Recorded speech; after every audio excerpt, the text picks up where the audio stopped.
Okay, so, alright, so what we're going to do today is I'm going to make a box, alright? And the slab I made yesterday, I used the slab roller for it. And what that did is it compressed the clay, and the entire slab is completely consistent the whole way across. See that? So the slab roller is going to be a really useful tool for you guys. And I mean, you already watched the video, so if you're comfortable, you should just start using it. I can do another quick demo right when I'm done, just to kind of, as a refresher. It'll take me 2 seconds. I'll be happy to do that, okay?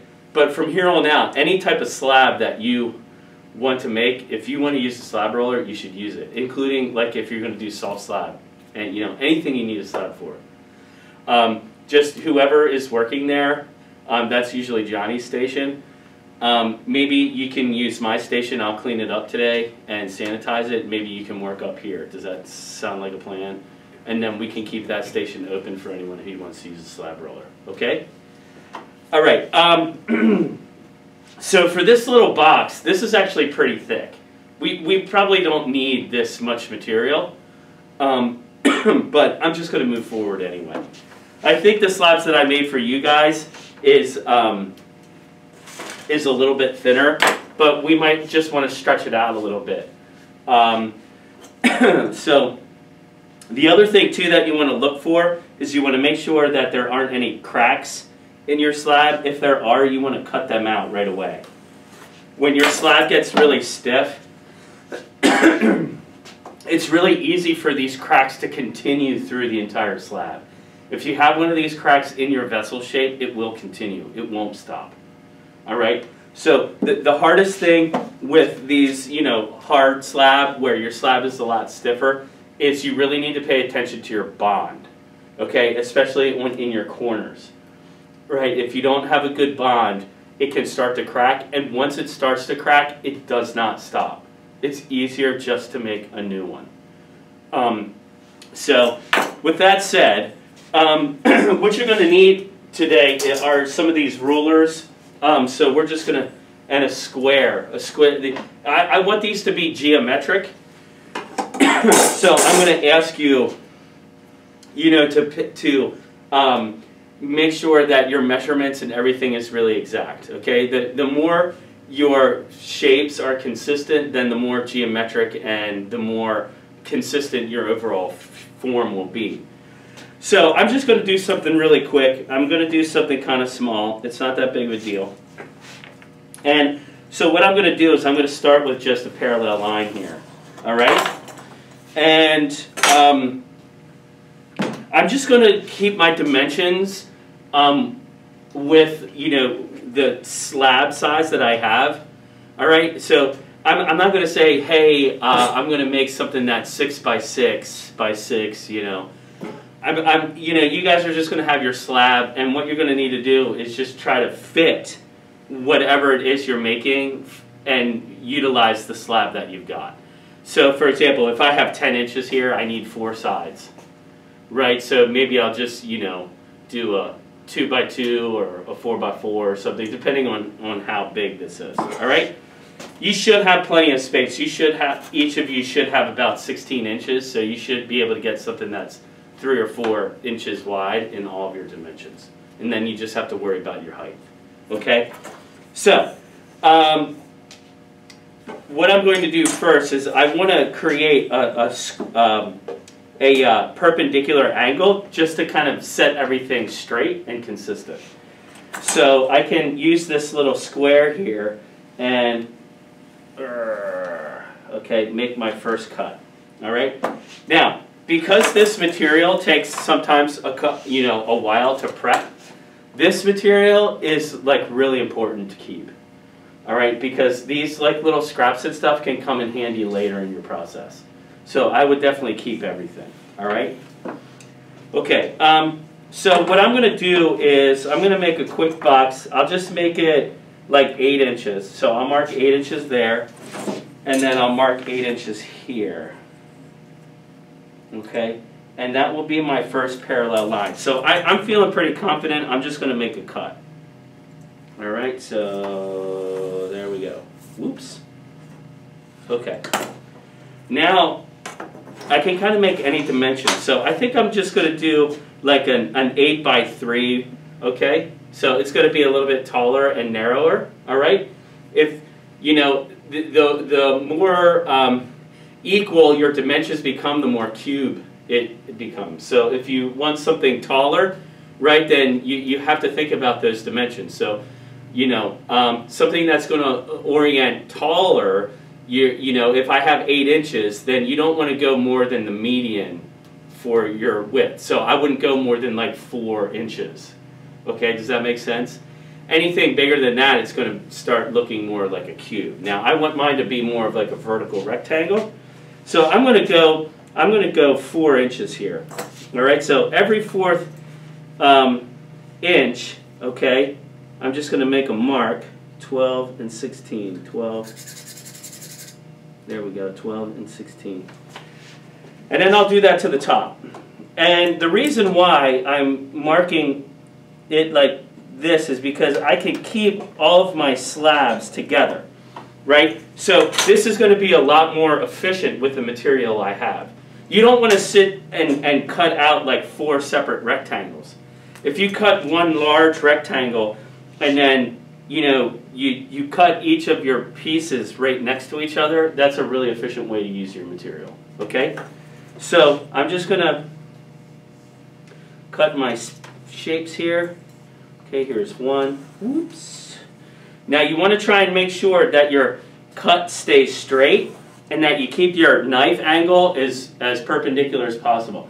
If it starts like getting to an angle, you're going to bevel each of your edges, and then you might have gaps when you put your pieces together. All right. The other thing too, which I forgot to do, oops, that's not correct. There we go. Did I mess up already? There we go. I don't want to mess up my demo. Okay. The other thing that you could do is you could have prepped these slabs. And that's normally what I do, but I've been rushing today, so I forgot my normal decoration style. So typically what I would do is, you know, as I'm prepping this slab, I would like, you know, do my textures or whatever, and then I could make my cuts. So then that just kind of keeps the surfaces a lot cleaner, okay? I'm just not going to worry about it today. All right, so I've got my 4 sides. Okay, so I've got 1, 2, 3, 4, and they're all consistent. All right? Now, what I want to do is start building this. And it's normally easier to just build it while it's flat. So what I want to do is put my 4 vertical walls together first. And then I'll put it on a base, and then I'll put it on and cap it off. Okay? So it's just easier if you build your walls, then I can like plop it down and cut to fit. Okay, because depending on how these go together, it's not going to be an exact square or rectangle. It's not. All right, so if you build your, you know, the vertical walls first, and then you can put it on this slab, cut to fit, flip it over, and do the same. Then you know that all of your pieces are going to fit and you're not going to have gaps. Okay? All right, so here we go. Because also these pieces are going to be a lot stiffer, you're going to want to use your serrated tool to create scoring. All right, so I'm just going to score both of these edges. All right. Okay, and then I'm also going to score like this. Okay, because these are the areas that are going to connect. And if you score these, then the slip will, you know, go deeper into each one of your pieces, and it will bond a lot better.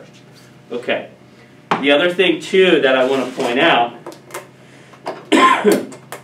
is that when you're putting this stuff together, okay, you want to make sure, okay, you want to make sure that you're choosing the proper edge where you're putting your slip. I know that I need slip on this edge because that's the edge that I'm going to put onto the other piece. You don't want to put it over here because then you have to fit your edge where you put your slip, right? Okay, so you want to think about where what piece you're putting your slip on, all right? Okay, it sounds kind of, you know, commonsensical, but sometimes you just kind of forget and you're like rubbing slip and then you're like, oh, I gotta try and fit my piece to where my slip is. Don't do that, all right? Okay, you also don't want to be shy with your slip, okay? And I want to make sure that I get a really good bond here. I want to make sure that that slip, you can see how it's kind of oozing out. And I want to make sure, you know, that I'm kind of pressing it. And if I move it kind of back and forth, it just kind of really settles down and gets really tight. I'll clean that up. And on the inside, okay, with these small vessels, you can get away with just kind of putting your pieces together. And maybe I'll just like kind of leave like a nice slip line there. So it kind of fills in the gap like a caulk line, you know what I mean? Okay? But anything, you know, for this pot, it's probably okay. But for anything larger, you need to do this. You need to reinforce that joint with a coil. Just a small coil. So I'll just quick demonstrate.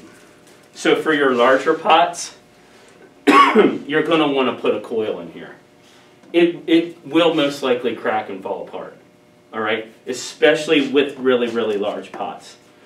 I always secure my bonds with a coil. Even if it dries and doesn't crack, it can still pull apart in the firing. These pieces go through a lot of stress in the firing. So, you know, I've had many times where, you know, my pots look great, I glaze them, I fire them, and then they totally crack apart. And it's because I didn't reinforce my bond. So you're definitely going to want to do that. And what you can do is you can just lay your slip in there, and then you can just kind of, you know, pinch a coil. Okay? And you don't want to just like put it in there and expect it to stick. You want to bond the coil edges. Okay? So you want to make sure that there aren't any seams, that it becomes one kind of solid piece. What can happen is if you don't get a good bond, your coil can fall out. And then your whole piece can fall apart. Okay. So I'm going to do the same to the other side. All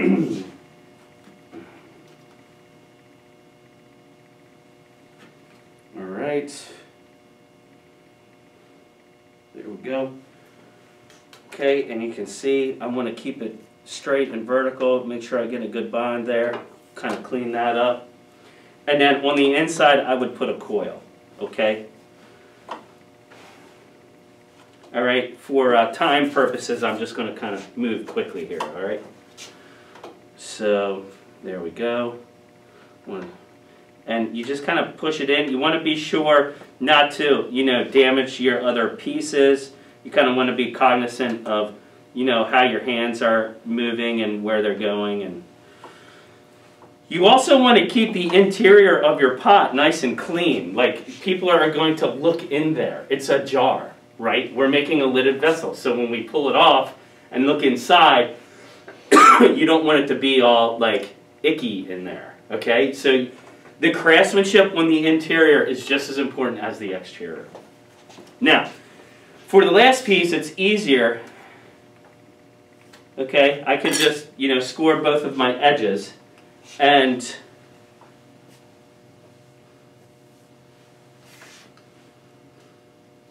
put my slip down. Okay, now, one thing that you guys need to understand is when you're putting these pieces together, you have to think about how they're going to line up.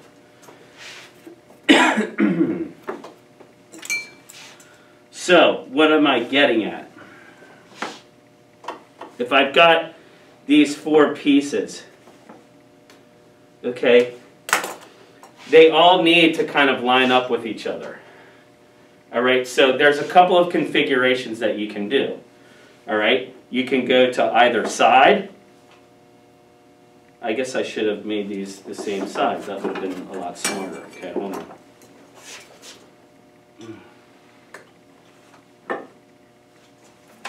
One second. Okay.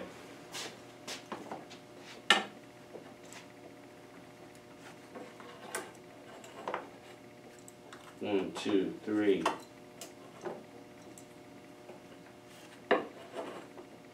This, all right. Okay, so I've got these 4 equal pieces, all right? Now, depending on how they go together, okay, so one of the configurations that you can do, which is what I'm doing right here, is I've got my 2 verticals inside of, okay, I've got my 2 verticals inside of a horizontal, all right? And you can see that that matches up. But what that also does is it adds width to the one dimension because of the thickness of both of my slabs. Okay? That's important to understand. The other thing too that you'll notice is that with, with the seams here, you're going to see the edge of the slab. Okay? So if you have texture on these, it's going to break the texture. So you're going to have these vertical lines on the outside of your pot. So you also want to think about how you're going to deal with that situation. Okay? Now, another configuration would be to, put one edge with the other, right? So see how I've got, one edge and then a horizontal, okay? And then, one edge and a horizontal. Okay, do you see this configuration here? This is going to create equal sides on all 4 sides. Okay, so this is a good way to bond your pieces together, okay? Like this. Can you guys see that? If you're not consistent, what can happen is that your sides won't match up and then you'll have like a tapered angle. Okay, so you want to try to maintain both of those configurations, okay? Excuse me. So what I'm going to do now is I'm going to put my 4th piece on here. I'm just going to score it. And I can, depending on how big this is, if I put it on horizontally, the smaller pots, it's going to be fine. Okay, it's not going to sag in the middle. But if you're making a larger pot, then what you need to do is to stand this up. Okay, so now I can stand it up vertically, and then I can just kind of match up both of my edges. Okay, there's 1 and 2, and I want to make sure that I get a really good bond. So I'm going to compress that together. Now, if this was a larger pot, then I would definitely want to secure my bond. It's dry in here or something. I would want to secure my bond with a coil on the inside. Now, if your pot is too small like this for me to get my hand in there, then you can roll a small coil and kind of start from the middle, okay? And I can put my coil in there. Like that. Okay? So I would do that with both sides. And then I can flip it and do the same from this side. Okay? Does that make sense? Then you'll be able to reach down in there without pushing apart your pot. So then I could just coil it from the middle and continue on. And so there we go. Alright, so now I've got a pretty good bond there. And you can see from the interior there. Okay? So that's kind of like the potter's trick for how to get your coils on the edges when you kind of close up your form there. Okay? The other thing you want to look for is that your shape is consistent. Okay? You want to avoid, like bends and stuff. Now, sometimes that can be kind of nice. So if I'm doing a bend, I'll probably like push it out so that it's more of like this, okay, rather than like this. All right, but again, that's kind of like a preference thing, and I want you to be cognizant of that, so that before you put your ends on, that you kind of have the shape that you're looking for. Okay. The other thing too that I like to do is take my pad here, or my scoring tool, my serrated metal tool, and I just want to kind of join my corners, all right? And that just helps create a bond right at the top and bottom, because that's the place where a lot of cracks start, okay? And if a crack just begins right at the top there, it will continue down the seam, and it's impossible to stop. So, that just kind of helps prevent, like little cracks. So what I'll do is, I think I like my form. This is going to be the bottom. Okay? And so I've scored the entire edge. And what I'll do now is I'll put some slip on here. Alright? Again, you're building a box, right? Everyone's kind of understands how to build a box, I think. Alright. And then what I want to do here is I want to flip it right on top of my base. Okay? And I want to make sure that I get a good bond. I'll clean that up. And because this, again, it's going to be a jar, I'm going to want to clean the interior as well. So I'm going to clean up the slip on the inside and make it look really nice. Okay, so it's all smooth in there. Excuse me. Now what I can do is I can make my cut. And I usually leave just like a little edge there. And I can make adjustments later. So if I want to leave, you know, a little bit, and that could be my foot or something, or later I might cut that flush so that it's just a straight box. When this stiffens up and bonds really well, your shaver tool is an amazing tool to kind of clean up your edges. Okay, I use this on all of my box forms. All right. So now what I've got here is I've got a pretty good bond, all right? So now I can cap off the top. And so again, I will kind of score my corners, make sure that I have a good bond, all right? Okay, see, like this, all right? Right, okay? And then I will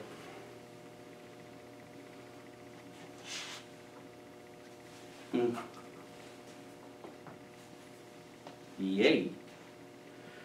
Okay, and then I'll just flip it right on this other one. Okay, make sure I get a good bond there. I'll clean this up.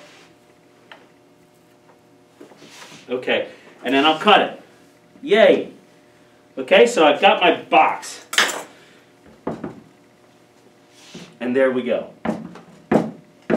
Okay, what do you think? But I'm not done. Because we are going to make a lid. So this scrap piece right here, this is going to be great, okay? I'm going to need a piece, okay? So when I make my cut for my lid, all right, the lid isn't just going to go back to its original position. And if it does, it's not going to stay there. Okay, what can happen is as soon as you pick it up, the lid will just kind of slide and fall off. So what you need is what's called a flange.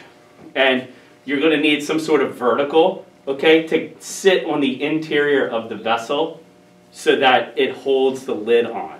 All right? So that's what we're going to make right now. And the way that I'm going to do that is I'm going to use one of my scrap pieces. I'm just going to take the width of the ruler here. And there we go. Just kind of make like an easy cut. All right? So now I've got this strip, okay? And I'm just going to set that aside. Excuse me. Now, what I want to do next is, if I want to keep my lid really straight and consistent, then what I can do is kind of take my ruler here. I'm just going to cut this a little bit. There we go.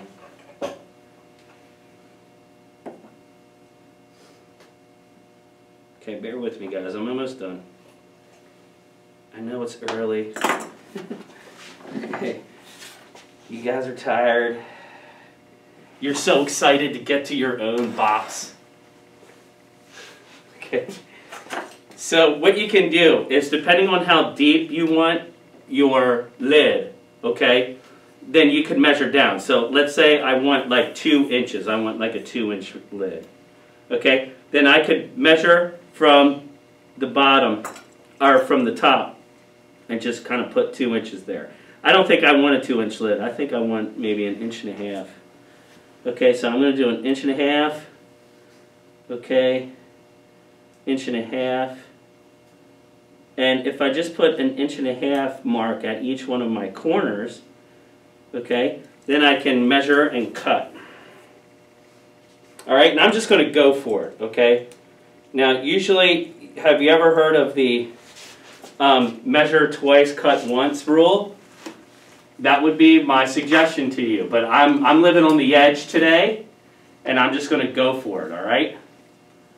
So I could use the ruler, or if you're really confident in your hands, you could just, you know, do like a freehand cut. Okay, so there we go. Freehand it. I'm freehanding it. Okay, and my last one.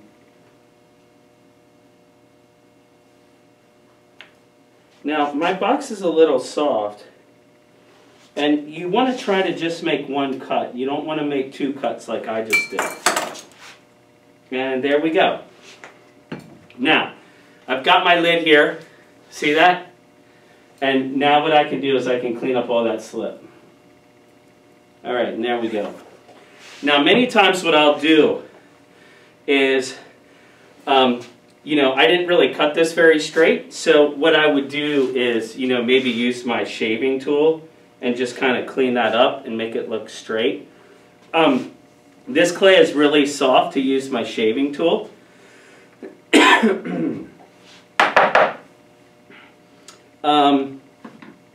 And what I also might do is to cut.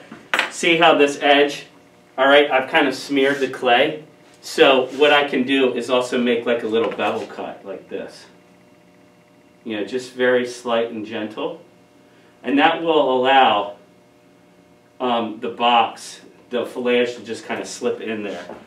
Typically you want to do this type of work when it's stiff. This clay slab is just, it's not quite stiff enough.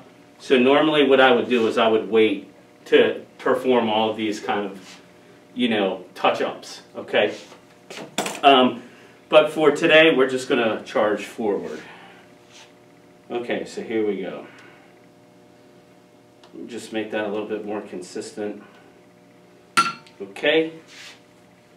And there we go. Don't forget which side you use. So sometimes you might just want to like make a little mark, right? So you know which side matches up with what. Okay, does that make sense? All right. So now what I can do is I can just take my little piece here, and if I just kind of set it in there, it's got a little bit of an overlap, okay? And that's what I want. It's probably not as thick as I need it. So I'm actually going to cut this down a little bit. Okay. So that I get more exposure. Okay, there we go. All right. Now, these pieces are easy just to kind of cut to fit. Excuse me. Woo. Okay. And it's easier to do this side, so what I'll do is I'll put one on this side and then this side, and then I'll know the dimensions for in between. Okay? And you need all four sides because the lid could slide off. All right? At any one of your sides there. Okay? So, here we go. All right? And I'll just kind of, you know, measure it and kind of make a little mark. And if you're confident in keeping your cuts straight, then you can just kind of eye it. Now, this is just one way to make a flange. It doesn't have to be like this. There's all sorts of different ways, okay? But this is just kind of one way, all right? You could even carve it, okay? You could carve it out, all right? You could carve a flange onto this side too, all right? But you can see here, okay, what I'm doing.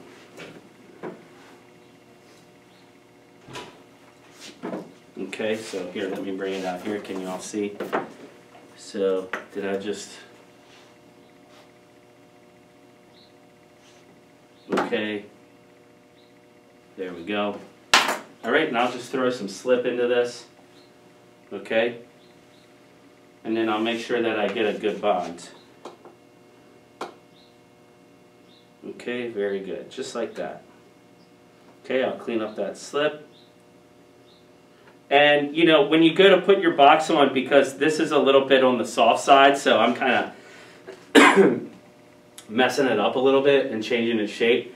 When I get this back on and it begins to stiffen up, then you can make it fit and make adjustments, and then, you know, with the shaving tool you can adjust your levels and get everything to kind of match up really nice.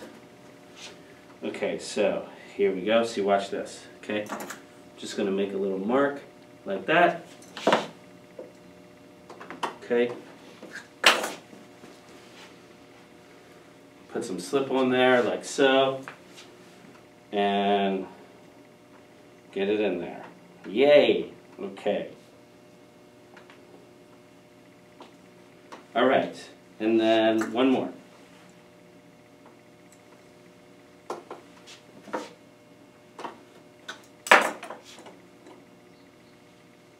Now I'm kind of working fast, so my suggestion would be, you know, take your time, do it right, make sure all of your sides match up. Okay, right, so then, you know, you want to do it with, I would probably go back and then kind of clean these areas up. And to be honest, this is a little on the short side, so I would actually want it to extend a little deeper. Okay, so it's not very deep, right? So it could kind of fall off pretty easily.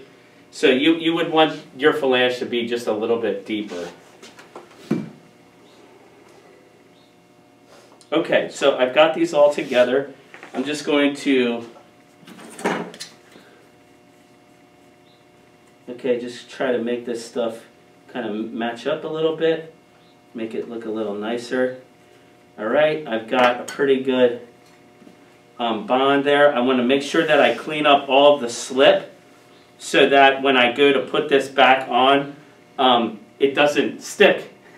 Okay, if you have slip that's kind of oozing out the side here, all right, that will bond with your pot. All right, so you just kind of want to clean that stuff up. All right. Okay, I've got my little mark there.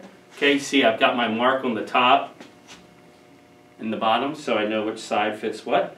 So, you know, that's kind of like my box roughed out, okay? And then what I might do is, after this stiffens up, then I would take my shaving tool, and, you know, I don't want this lip to be there, so I might use my shaving tool to kind of shave it down and get it like really nice and perfect. Excuse me. With my edges here, so if I don't like these shapes, I might take my shaving tool and kind of clean up my seams and stuff. But right now, this pot, it's just a little bit on the soft side. So I would want this to stiffen up, okay? And if you can get to this particular point before we leave today, that would be great, all right? And then we can do like cleanup or something when we return. Or, you know, if you're coming into the studio, you know, like tomorrow or something like that, if it sits under plastic overnight, it'll stiffen up a little bit and bond really well. And then you can come back and then we can do some finish work, okay? You know, I might do some finish work, you know, with some designs, you know, like something like that, okay? These are things that I might want to add before I, you know, put my box together, okay? So that these types of things kind of match up, and then maybe I'll go back and do some brush work or something like that. Okay, so that's kind of my exercise for right now. I would probably want to let this sit and then, you know, let it get stiff, maybe in like an hour or so. I could probably come back to it and start really cleaning it up. Okay? All right, so this is what we're going to do today. Does that help? Do you guys have any questions? Yeah, what's up? Can we do the lid like a different way? Like, so I don't want the lid to, like, the inside of the lid to be smaller than the actual box. Like you. Oh, you want to put it on the outside? Yeah, is that possible? Like doing like a mini little box around it? Yeah, I mean, anything's possible. Okay, you could actually construct, a box without a top on it, and then you could make your lid to fit around that piece. So, then it might be a little bit more of a challenge with this technique, but yeah, you could do that. Where you would just need to make sure that the top piece is wider. Okay. That's correct. You need to include the thickness of the slab, right? Mm-hmm. So as long as you have some sort of locking mechanism, okay, that's really what you're problem solving today. Okay, it really doesn't matter. Okay, there's all sorts of different ways. So please feel free. In the in the exercise assignment, I have another example of another artist that makes a lidded vessel, but using a different technique. So you should check that out. I'm going to show you that in class, okay? But that's all in there. So again, there's all sorts of different ways to do it, okay? This is just one way, all right? But the concept is the same and transferable, okay? Any other questions? Can we add like a little handle to it? You can totally add a handle, okay? Absolutely, all right?